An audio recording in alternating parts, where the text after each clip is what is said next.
Mohammed, he is chairman of the Ethiopian Diaspora Association, and Brutai Dawit Abdi is a member and advisor of the Ethiopian Diaspora Association. Welcome to ETV Studio. Thank you very much. In this edition, we raise issues in connection to Ethiopian diaspora with their home country. And first, Brutai, please, what's the picture you have about the Ethiopian diaspora? Nowadays, it seems that their beauty is blossoming. How do you find it?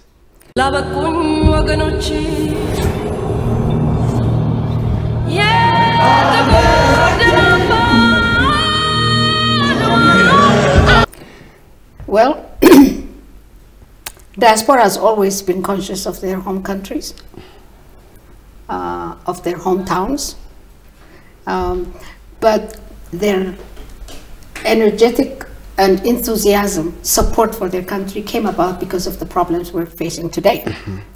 And it makes me feel very proud as a diaspora to see so many diasporas standing up for the right of their sovereign country and not allowing a puppet government to sit while we have a prime minister chosen by over 40 million people.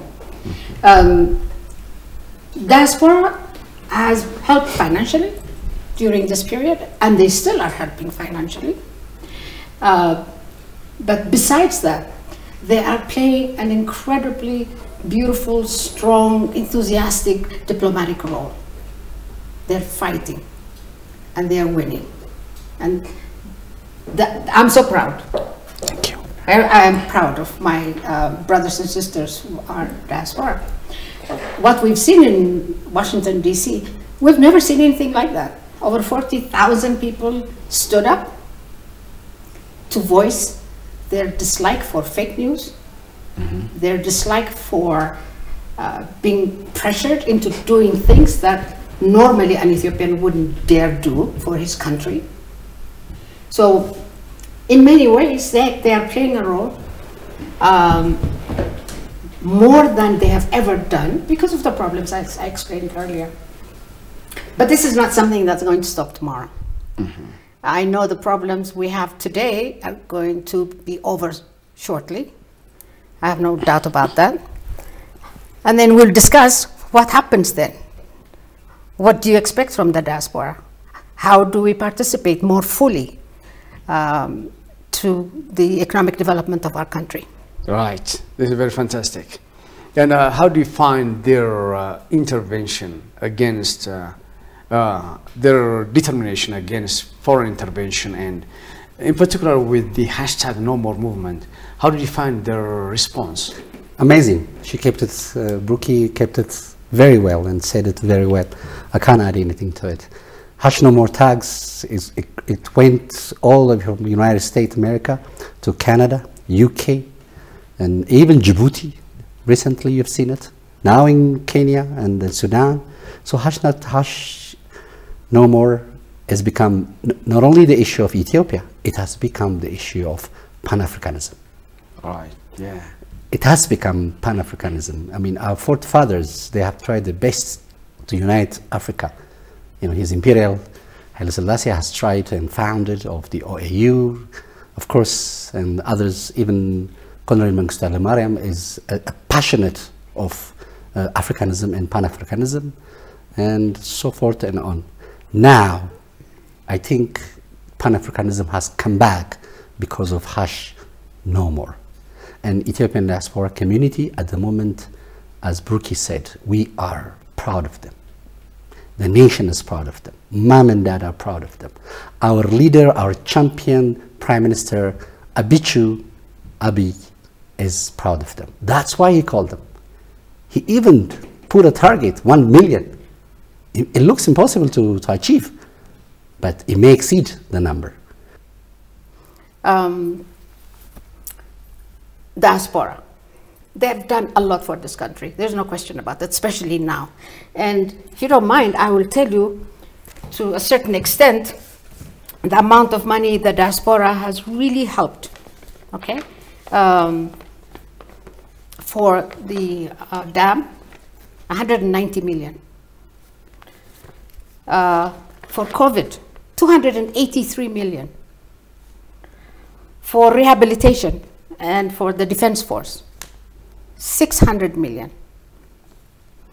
For voluntary services, 103 million.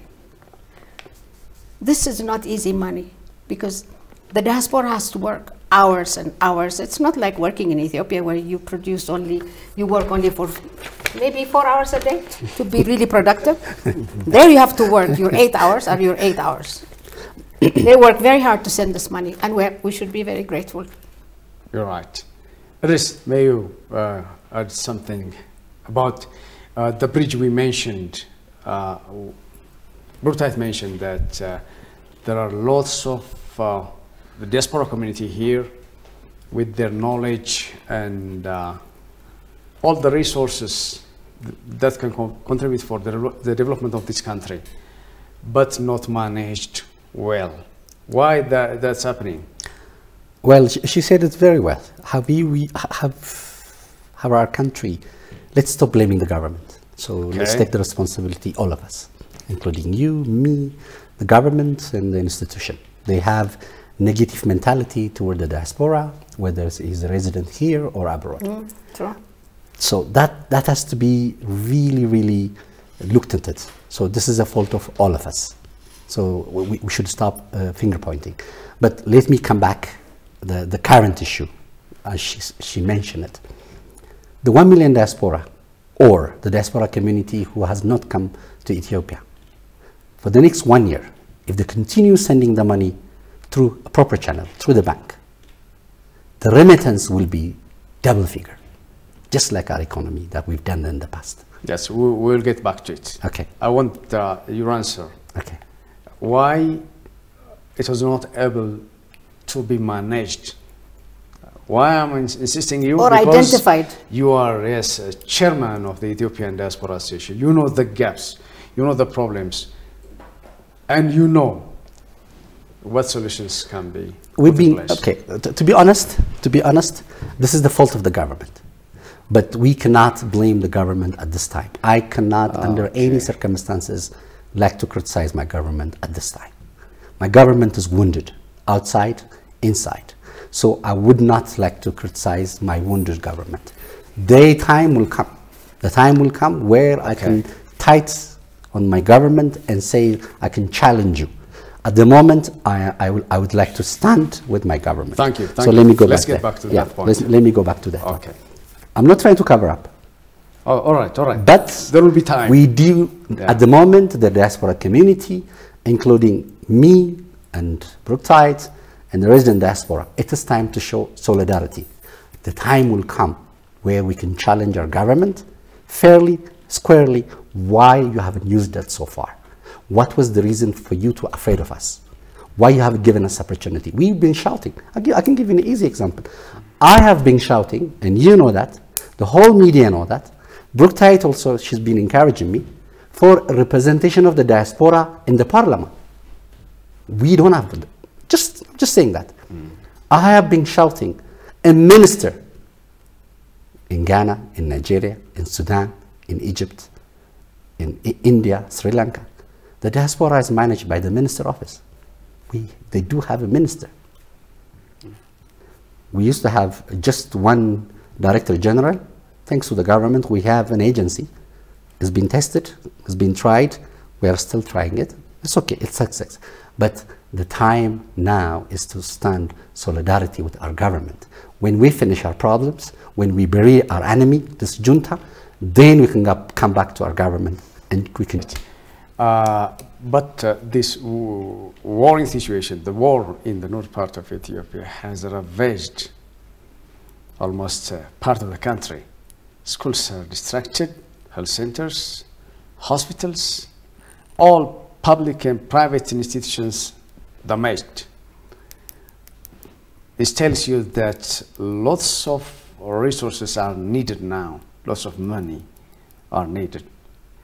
So one of the major source for compensating this part of the damage would be from the diaspora. If the diaspora channels money in a legal way to the country, it would help So, Brutait, Well, what do you tell us about? we have to compare our country with some of our African brothers. Okay. We have a population of 120 million. Right.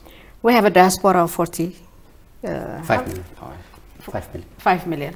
China has 40 million. Okay. If we look at Kenya, for instance, with a population of 54 million, they get $3.1 billion a year. Okay. This is what they got last year. All right. Okay. And Kenya doesn't have that many diasporas. Nigeria does. Ghana does. Ghana, for instance, has a population of 31 million, and they get 3.6 billion. So I looked at these figures, trying to find out, are we contributing enough relative to our population abroad? Are we? I don't believe we are. Okay. Okay? I don't believe we are, because Somalia, next door, with a population of 16 million, got $1.7 billion last year. 1.7 from all this, population of 16 million. So what's going on with our diaspora? Okay, with 5 million out there, we're getting 2.4 billion in 9 months. You just mentioned that there's going to be a lot of reconstruction. Right.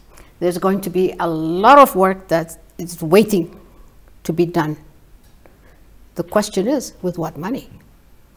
Diaspora, of course, will contribute, but how do we urge this diaspora? How do we push them to a point where their contribution level will be higher, at least during the period that we're in today?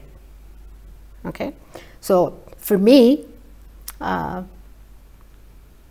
billion, or 2.4, as it is right now, 2.4 billion in 9 months, from 5 million diaspora is not much. The other thing that we need to look into is, we're always talking about the diaspora in Britain, in the States. We're not looking at the diaspora in Africa.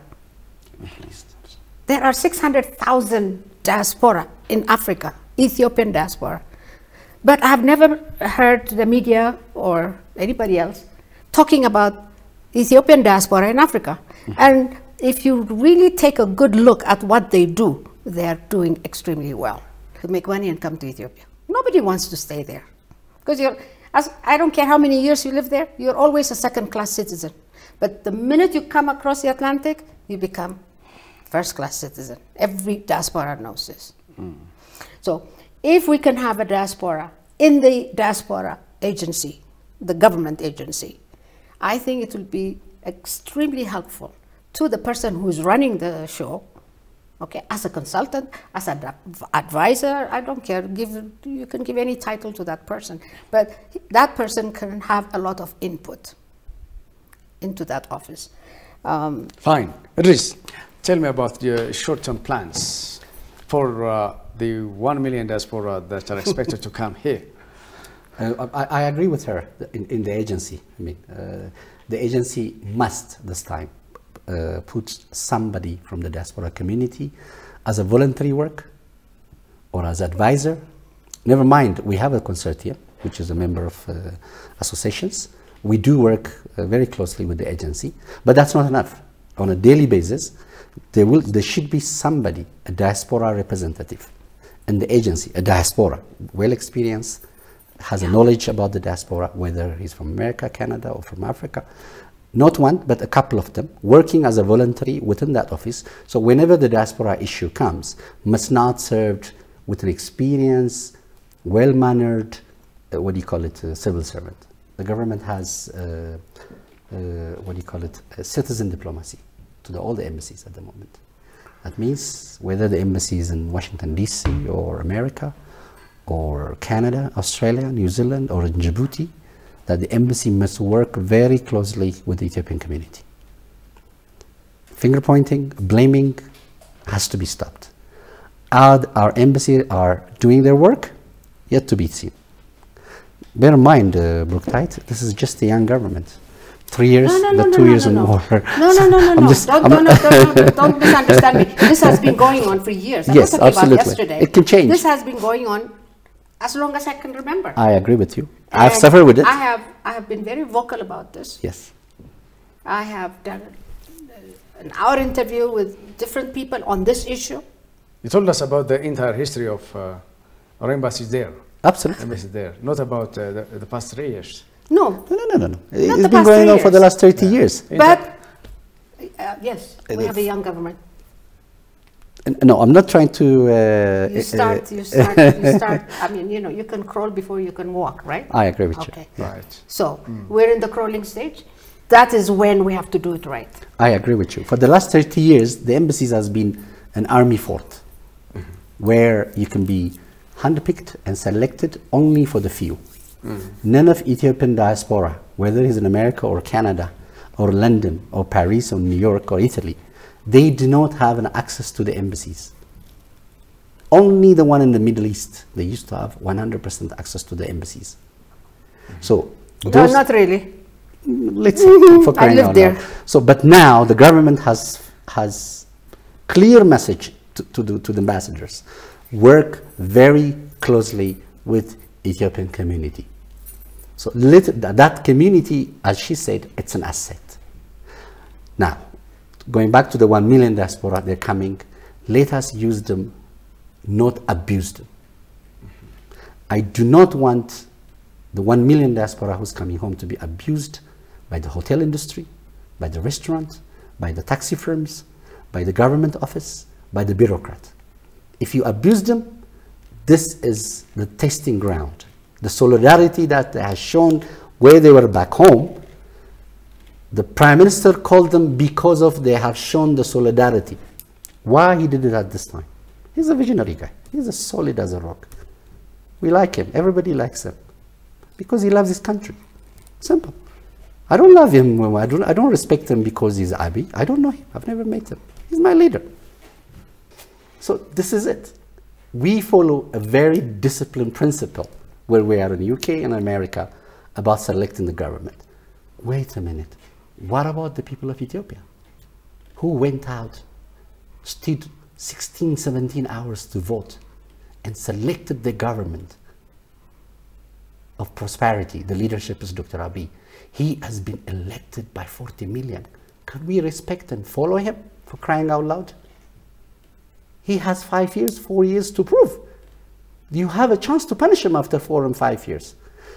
And on top of that, which kind of African leader, name one of them, has given opportunity for the opposition party to be a minister? This is unheard of. This is what the West doesn't like. Where, I mean, they're saying, uh-oh, here comes. We thought all African leaders are running at Windows 95, but there is one running at Pentium processor. You know, watch out. Can we derail him? So we, the people of Ethiopia, says, no, you cannot derail a leader. Yes, indeed, he's not running at Windows 95. He's running in a Pentium processor. All right, Brutate. How can the Ethiopian government or Ethiopians can maintain their support that they have shown in the past days, in the coming days? How do you think that... In the long run? In the long run, the Ethiopian Diaspora community can be exploited well? Yeah, well, that's a big question. Yeah. Well, from some of my readings and knowledge, some of the work that's permitted for the diaspora are import and export, brokerage, sales, and later manufacturing was added. So most of the things that the diaspora is pushed into are businesses. Mm-hmm. Okay? So what kind of business would bring Ethiopia the foreign currency that we need? There are areas that have not been touched. Mm-hmm. You have 1 million Ethiopians coming. This is the time to tell them what sectors of the economy they should get involved in. Okay, tourism. Kenya makes so much money from tourism. Right. What does Kenya have that we don't have? I'll tell you. good hotels, clean hotels, many travel agencies, tour guides that know what they're talking about. We have those things here? No. We don't have decent hotels. We don't have a good place to eat when we go to see some of these beautiful, beautiful touristic areas. So tourism has not been touched. Tourism brings a lot of money. Take Seychelles. What do they have? White sand. That's it. Just the beach. That's all they have, the beach, nothing else. But people fly from all over the world to sit there and bathe in the sun, and they pay for it. We have beautiful weather. We have so many things that we can share with the rest of the world. I mean, countless. If you look at it from a religious point of view, from a historical point of view, we have many things. We have not developed it. This is where you should push the diaspora. Build hotels. We'll give you this. We'll incentivize them. Give them incentives. The other area where we can get a lot of dollars in is a textile and designing. Look at Nigeria. Look at South Africa. Do you know how much money Nigeria makes a year from their designs? It's unbelievable.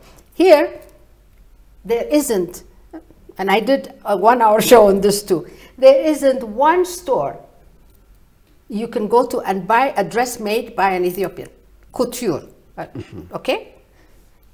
The reason being, the sellers don't want anything that's made in Ethiopia. They rather have a label that says made in China or Turkey or Malaysia. Why is that? South Africa makes tons of money from textile and designing. We don't. We have everything here. And yet, these two sectors have not been touched at all. So when you have your 1 million diaspora and you have a meeting, you should tell them, get involved in the tourism sector, because tourism doesn't cost that much money. It's not like putting up a manufacturing plant, okay? And it doesn't need dollars. It doesn't need a lot of dollars. Yeah. Everything is local. The only amount you might spend in dollars would be to buy the automobiles, okay? Outside of that, nothing else. But they can generate a lot of dollars from outside. The reason I say this is also because there are foreign travel agents in this country. Okay? Do you have any idea how many tourists they bring? A lot of these tourists that come, they come through them because they have contact in their country. And these are the well-paying tourists, not the backpackers. You don't want too many backpackers because they don't spend anything. Actually, the Ministry of Tourism, when I interviewed the PR guy, he told me, well, we're trying to discourage backpackers. That's wrong.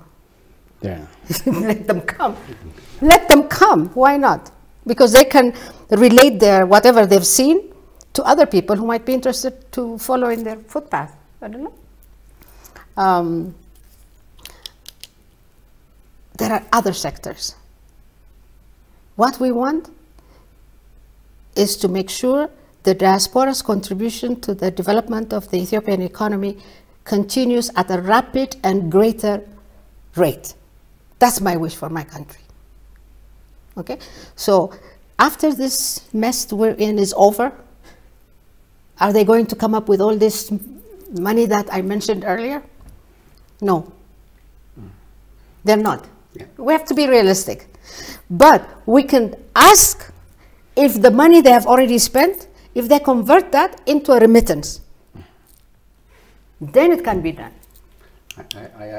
I agree with you. I think we can take an example of Andanet Park, Friendship Park, Intoto Park, that the government has done. Is one of them is for tourism purpose. The Kwesha issue, the Wanchi issue, and others things. I think the government has realized that the tourism has never been touched. Tourism must be. must be capitalized. That's where the money is. Yeah. At the moment, the tourism industry that the government encourage, yes. Do we have enough tour operators? May not, but they have incentive. But do we have good hotels? Yes and no. I will put it that way. I've seen beautiful hotels in Arba Minj. I've seen very, very beautiful hotels in Bahadar that's been currently has been built. Are they enough? No. But before you call the tourists, I agree with her.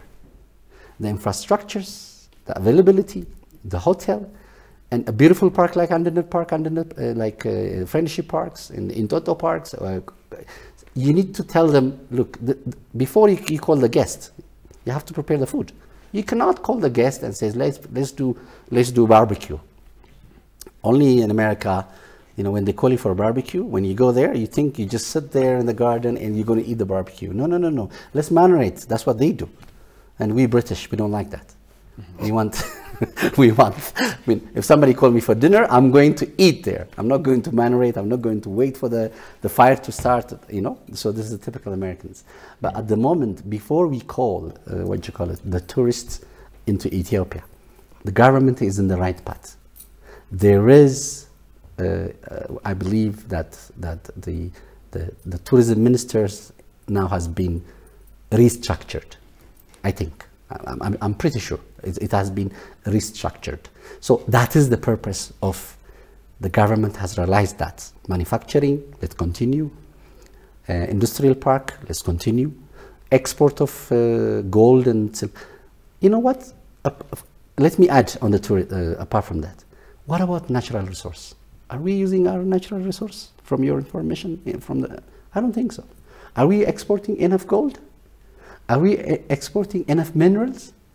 Are we really, you know, do we know what we have under our Ethiopia's ground? We don't. I think this is where the diaspora community outside the country, they can come up with technology and then investment and using a PLC company and investing on natural resource, on gas and petrol, in gold, in mining. You know, these are. Can you believe we are importing coal? Ethiopia is importing coal for the cement factory at the moment. We don't have coals? Of course we have. But we don't have roads, we don't have railways to bring the coal into, and we don't have the excavation of the coals industry. So one of the things that the diaspora who's coming for 1 million after the holidays, after the solidarity, and after the government, when the federal government comes back as a victorious back to Arat Kilo, one of the things he should look at it is how to survive the economy permanently, not patch, permanently. Can the diaspora involve in the permanent investment of this country? Yes, it can. Do we have banks? Thanks to Brookie. Yes, we have 23 or 24 private banks. And is it the time to invest, to call foreign banks into Ethiopia? I leave that question to Brookie. I don't know the advantage and the disadvantage of bringing a foreign bank into Ethiopia. I don't know. But I believe we have enough private banks. We have enough government banks. Is it a good idea to call a foreign bank? I'll leave that question to you. Well, thank you very much for your time in candid explanations brought out in address from the Ethiopian Diaspora Association. Address is the chairman and Brutait is member and advisor of the association. Thank you very much for your brilliant explanations. Thank you, Daniel. Thank you for having us. Thank you. Well, dear viewers, that wraps up the program's edition. Thank you for watching. Goodbye and stay safe.